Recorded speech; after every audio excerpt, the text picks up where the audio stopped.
Good morning. आज हम पढ़ेंगे, हमने कल स्पर्मेटोजेनेसिस पढ़ा था और उसका हार्मोनल कंट्रोल पढ़ा था कि कैसे कुछ हार्मोन्स जो होते हैं वो स्पर्म फॉर्मेशन को कंट्रोल करते हैं। आज हम पढ़ेंगे structure of sperm. Structure of sperm.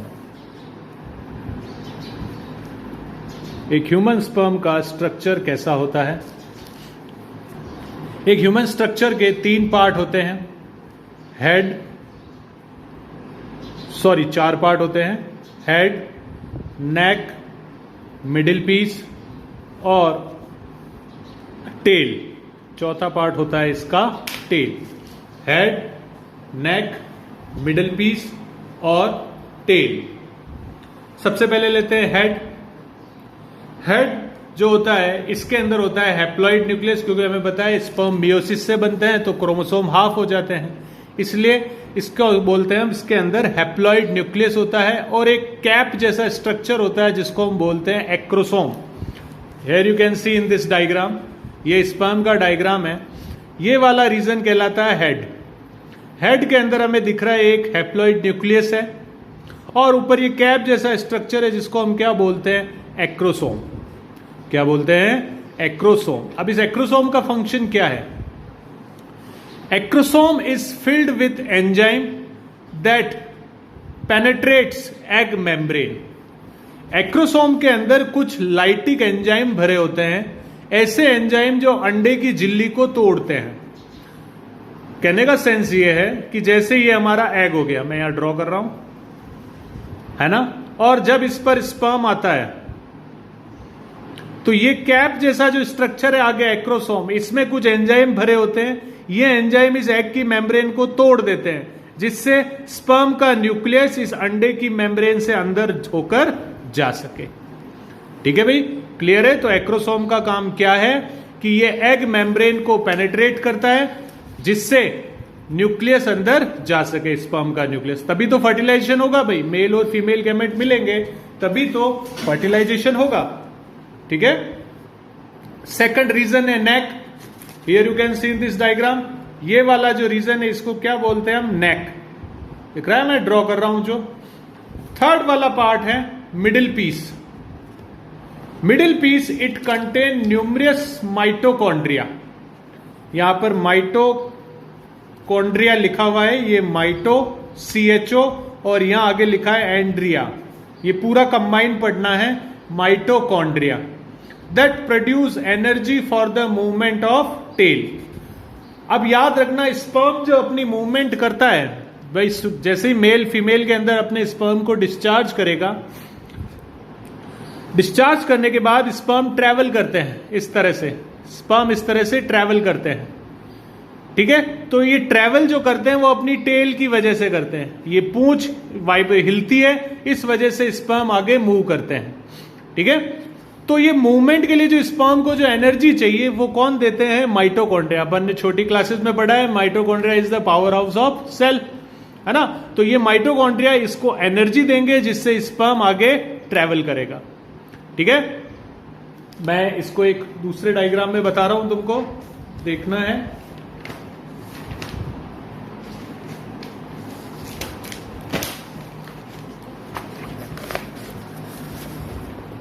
ये फीमेल रिप्रोडक्टिव सिस्टम है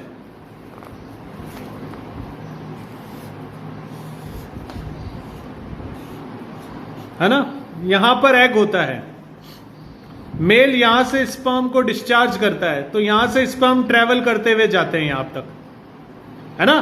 तो ये ट्रेवलिंग जो होती है, एनर्जी चाहिए होती है इस ट्रेवलिंग करने में, और ये एनर्जी कौन देता है, मिडिल पीस, स्पर्म का मिडिल पीस, जिसके अंदर बहुत सारे माइटोकॉन्ड्रियाज होते हैं और वो इस एनर्जी को देते हैं भाई।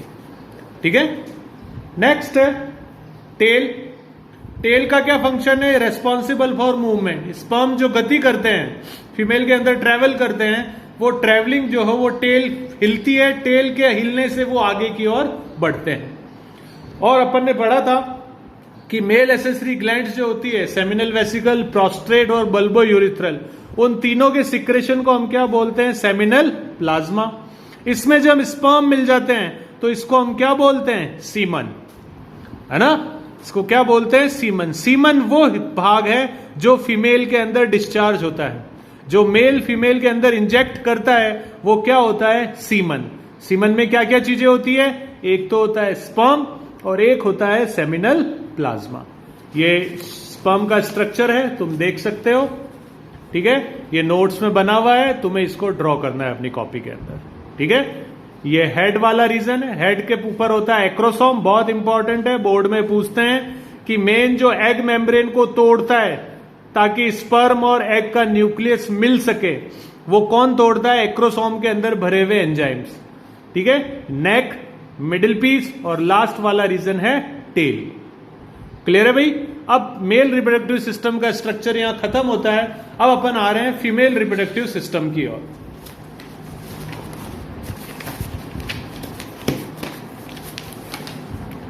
ये हमारा फीमेल रिप्रोडक्टिव सिस्टम है, डायग्राम बना हुआ है, आप देख सकते हो। अब फीमेल रिप्रोडक्टिव सिस्टम के अंदर क्या क्या होता है, एक तो होती है pair of ovaries, pair of oviduct, uterus, cervix, vagina और एक्सटर्नल जेनिटेलिया। जैसे मेल में एक्सटर्नल जेनिटेलिया पेनिस होता है, फीमेल में भी एक्सटर्नल जेनिटेलिया होता है जो बाहर से विजिबल होता है भाई, है ना। फर्स्ट ओवेरीज लेते हैं। Ovaries are the primary female sex organ, ये फीमेल के प्राइमरी सेक्स ऑर्गन है, ठीक है। डायग्राम में देख सकते हो ये ओवेरीज है, दो ओवेरीज दिख रही है आपको, जहां मैंने मार्कर से डॉट बनाया, ये दोनों ओवेरीज है। प्राइमरी फीमेल सेक्स ऑर्गन है जो दो काम करती है। क्या क्या काम करती है, it produce female gamete, male gamete जैसे टेस्टिस बनाता है स्पर्म, उसी तरह ओवेरीज बनाती है फीमेल गैमेट जिसको हम बोलते हैं ओवम। और क्या बनाती है, फीमेल सेक्स हार्मोन, अपन ने 10th क्लास में पढ़ा है, एस्ट्रोजन, प्रोजेस्टेरोन, ये दोनों फीमेल सेक्स हार्मोन है। और मेल सेक्स हार्मोन है टेस्टोस्टेरोन, जिनको अपन बोलते हैं एंड्रोजन्स, है ना। तो ओवेरी दो काम करती है। कोई तुमसे पूछे ओवेरी के दो काम बताओ, तो पहला काम तो फीमेल गैमेट को प्रोड्यूस करना, फर्स्ट फंक्शन क्या हो गया, फीमेल गैमेट जिसको हम बोलते हैं ओवम, उसको प्रोड्यूस करना। और दूसरा फंक्शन है फीमेल सेक्स हार्मोन को प्रोड्यूस करना, ठीक है। सेकंड पॉइंट देखेंगे, लोकेटेड इन एब्डोमिनल कैविटी। हमें बताया टेस्टिस में, मैंने लाइन लिखाई थी कि टेस्टिस जो होते हैं वो एब्डोमिनल कैविटी के बाहर होते हैं, यानी पेट वाले रीजन से बाहर होते हैं, लेकिन ओवेरीज एब्डोमिनल कैविटी के अंदर ही होती है।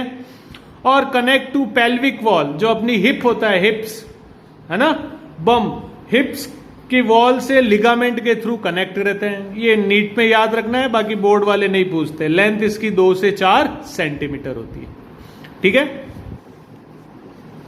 अब ओवेरी के अंदर दो भाग होते हैं, ये अपन ने, मैंने पहले भी बताया था, भी किसी की अंग के बाहरी भाग को हम बोलते हैं कॉर्टेक्स और अंदर वाले भाग को क्या बोलते हैं, मेडुला। जैसे ये ओवेरी हो गई, तो ये बाहर वाला भाग जो है वो तो क्या कहलाएगा, कॉर्टेक्स, और अंदर वाला भाग क्या कहलाएगा, मेडुला, ठीक है। ये डायग्राम में तुम देख सकते हो, ये ओवेरी का जो अंदर वाला भाग है इसको बोलेंगे मेडुला, और बाहर वाले भाग को क्या बोलेंगे, कॉर्टेक्स, ठीक है भाई। सेकंड लेते हैं ओविडक्ट, इसको, इसका एक और नाम है फैलोपियन ट्यूब, ठीक है। ओविडक्ट को ही हम बोलते हैं फैलोपियन ट्यूब। ये भी पैर में होती है, यानी कितनी होती है, 2। ईच ओविडक्ट हैज 3 रीजन, एक ओविडक्ट के 3 रीजन होते हैं। वापस डायग्राम ला रहा हूं मैं, ये एक ओविडक्ट बनी हुई है, देखो,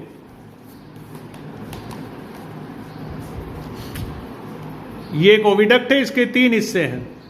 सबसे पहले वाला ये वाला हिस्सा, इसको हम बोलते हैं इनफंडिबुलम, है ना। सेकंड वाला भाग होता है एम्पुला, और थर्ड वाला भाग होता है इस्थमस। तीनों रीजन बता रहा हूं मैं।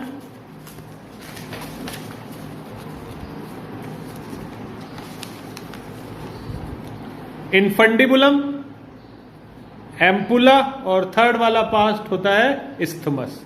इनफंडिबुलम क्या होता है, funnel shaped that have finger-like projection called fimbri that collect ovum after ovulation, ठीक है। यहां देखोगे वापस डायग्राम में, ये इनफंडिबुलम है, देखो इस पे अंगुलियों जैसे उभार दिख रहे हैं तुमको। अब जैसे ही ओवेरी एग को रिलीज करती है, इनको हम बोलते हैं, अंगुलियों जैसे उभार को हम बोलते हैं फिम्ब्री। क्या नाम है इनका? फिम्ब्री।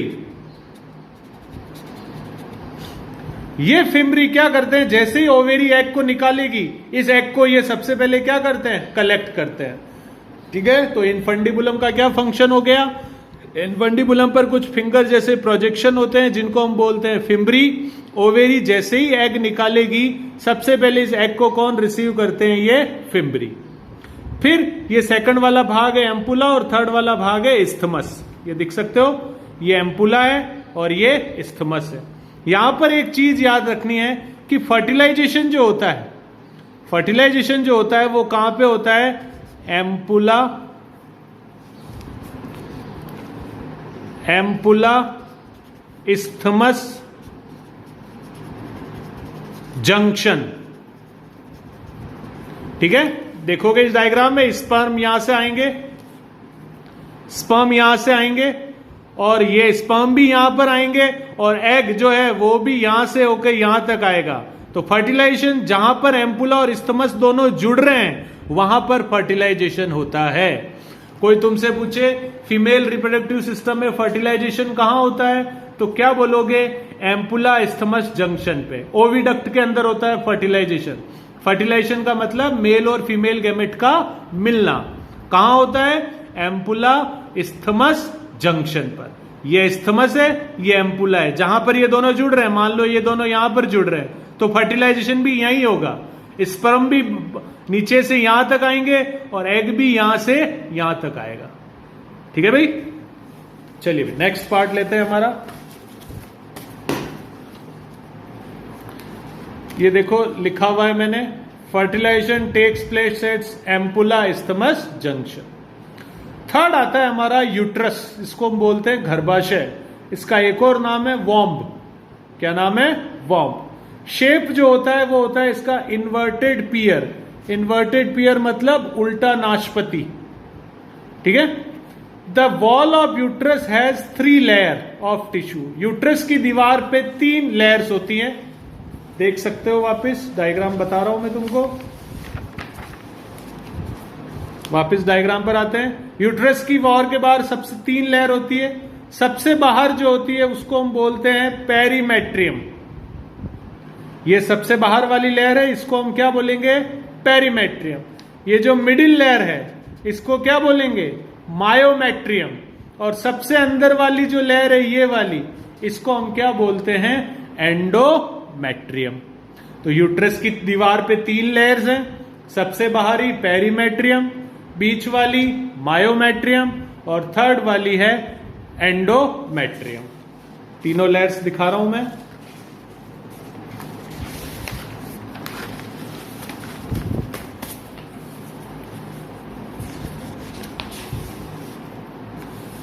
पेरीमेट्रियम सबसे बाहर वाली लेयर है, इसमें कुछ स्पेशल है नहीं। सेकंड है myometrium, made of smooth muscles that produce contraction labour pain during birth of child.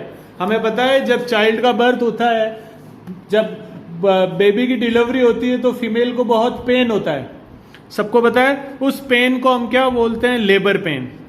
ये क्यों होता है? क्योंकि ये जो यूट्रस की वॉल होती है, इस मायोमेट्रियम में कॉन्ट्रैक्शन होता है जिससे चाइल्ड को बाहर धक्का दिया जाता है। बार बार संकुचन होने से इस बेबी को बाहर की ओर धक्का दिया जाता है।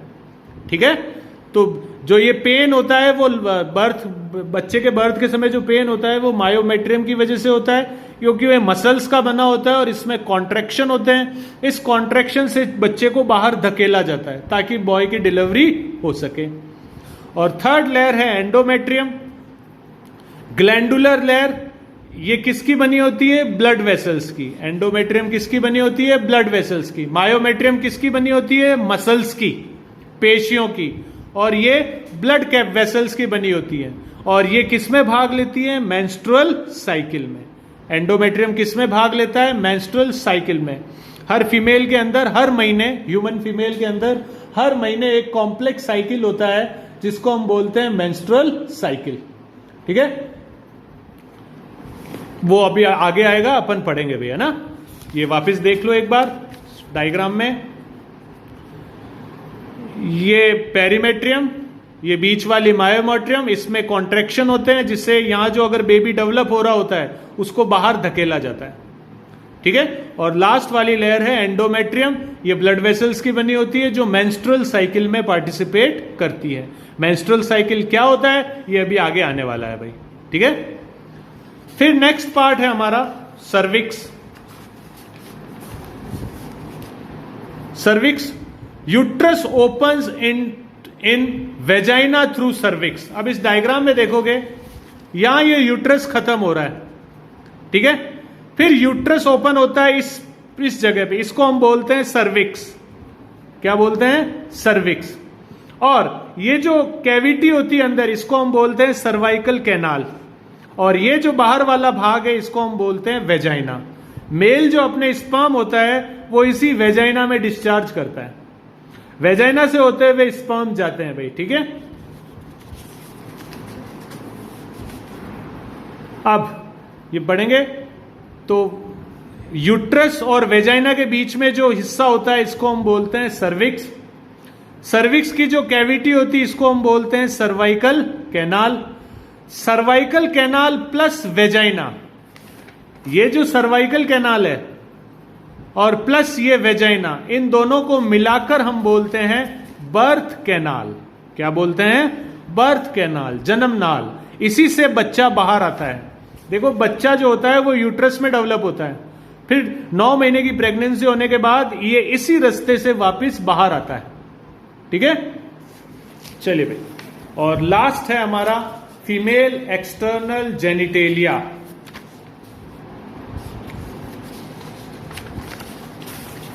फीमेल एक्सटर्नल जेनिटेलिया में, एक्सटर्नल जेनिटेलिया यानी जो बाहर से विजिबल हो, है ना।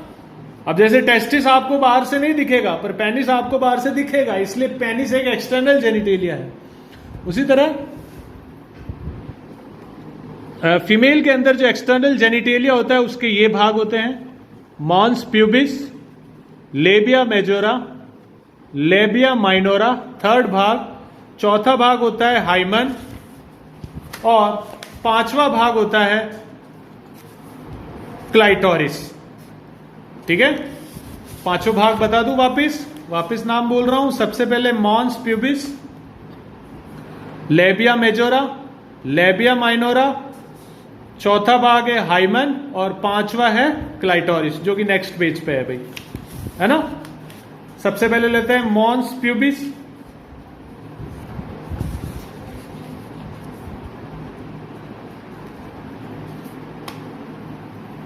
है ना, ये वाला हिस्सा जो है, ये देखो यहां से जो ड्रॉ कर रहा हूं मैं, ये कहलाता है मॉन्स प्यूबिस।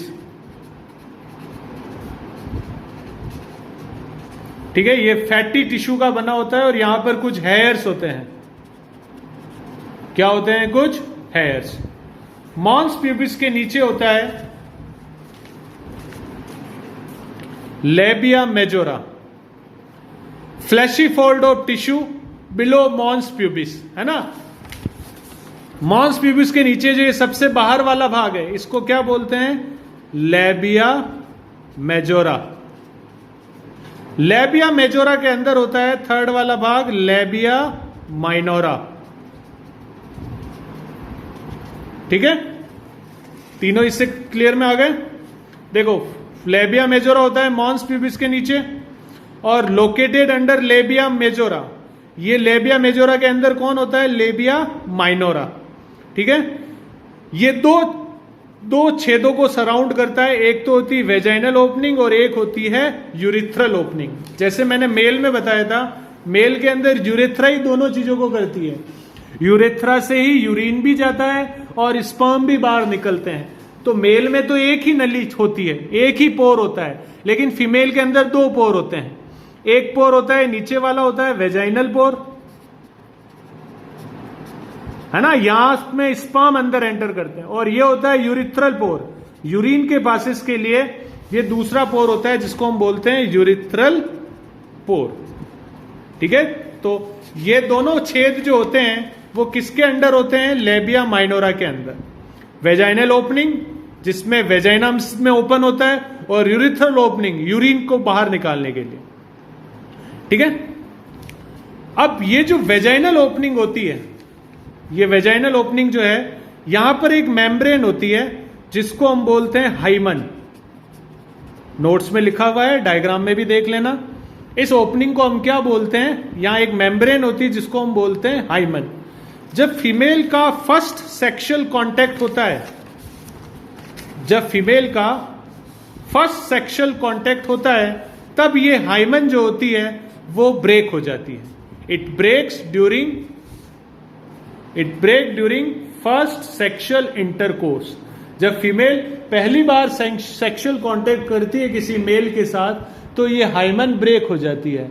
कई बार रेप केसेस में इन्हीं को भी माना जाता है कि भाई जो अगर हाइमन ब्रेक हुई है या नहीं हुई है, लेकिन जो गर्ल्स स्पोर्ट्स में ज्यादा एक्टिवली पार्टिसिपेट करती हैं, उनमें हाइमन वैसे भी ब्रेक हो सकती है। तो हाइमन एक कोई मेजर नहीं है किसी की वर्जिनिटी पता करने का। ठीक है भाई, ये वैसे भी ब्रेक हो सकती है। नॉर्मली ये जब फीमेल के साथ फर्स्ट सेक्सुअल कांटेक्ट होता है किसी मेल के साथ, तब ये झिल्ली टूट जाती है। ठीक है, और लास्ट वाला भाग है clitoris, finger like structure located above urethral opening. अब ये देखो डायग्राम में, ये जो हिस्सा दिख रहा है इसको बोलते हैं क्लाइटोरिस। ये एक अवशेषी अंग है, वेस्टिजियल। वेस्टिजियल का मतलब होता है अवशेषी, है ना। अवशेषी का मतलब जो अब इस मादा के अंदर किसी काम का नहीं है, फीमेल के अंदर किसी काम का नहीं है ना। ठीक है, चलिए भाई आज यहीं तक पढ़ते हैं अपन, बाकी कल अपन पढ़ेंगे गैमेटोजेनेसिस, एग कैसे बनता है।